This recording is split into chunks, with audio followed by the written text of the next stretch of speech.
Hi guys, welcome back to my YouTube channel. Today I'm gonna talk about language. I was born and brought up in Vietnam, so my first language is Vietnamese. I can speak Vietnamese fluently.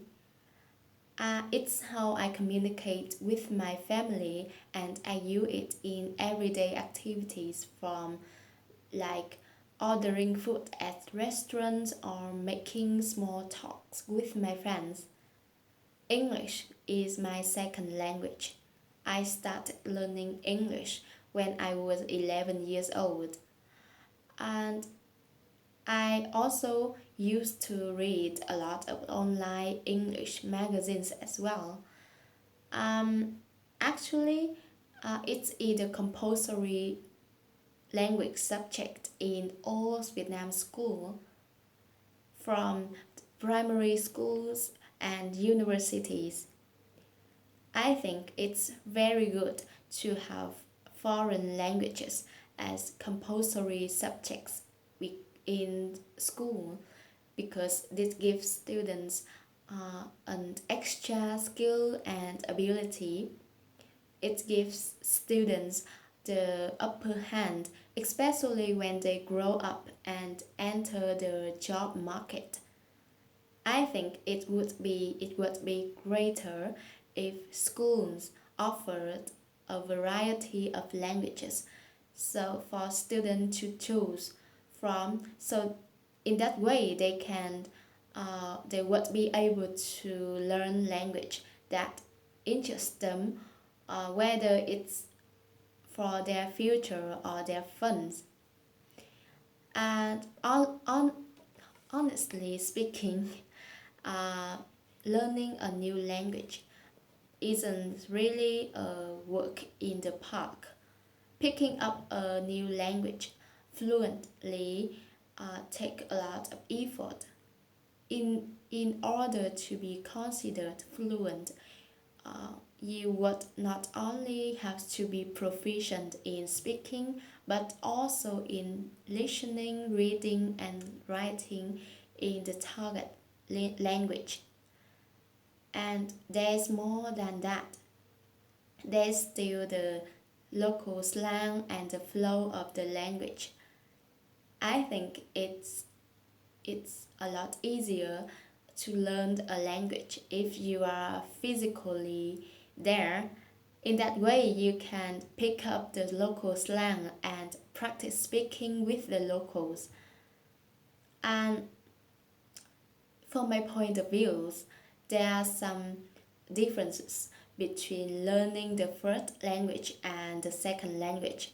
With the first language, you learn it by being in contact with it every day. There isn't any guidebooks that teach you uh, the basic of your first language. You learned it when you were infants from your parents. On the contrary, with a foreign language, I feel it's a more structured ways of learning where you would have to learn the features and the grammar of the language. To gain a better understanding, you have to remember the grammar structure. One of one of many difficulties I faced when I learning when why I learned English would be figure out the tense and the grammar structures of English. So in this way I feel my writing and speaking skill is suffering a lot. Another difficulty that I have would be absorbing as much vocabulary as possible.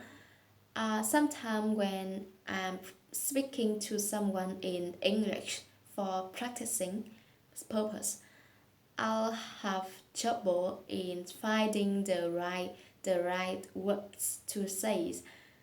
I find uh, I find hard expressing myself in the other language. especially in English. Uh, I think the main reason the is lacking of vocabulary and practicing as well, and that is the reason why at the moment I have to force myself spend more time practicing speaking and other uh, English skills. um, Actually, I'm considering taking up a Chinese course in the next years.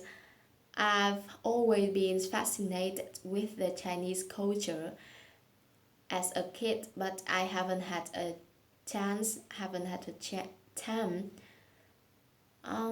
Maybe this is the end of today's video. I will continue this topic in tomorrow.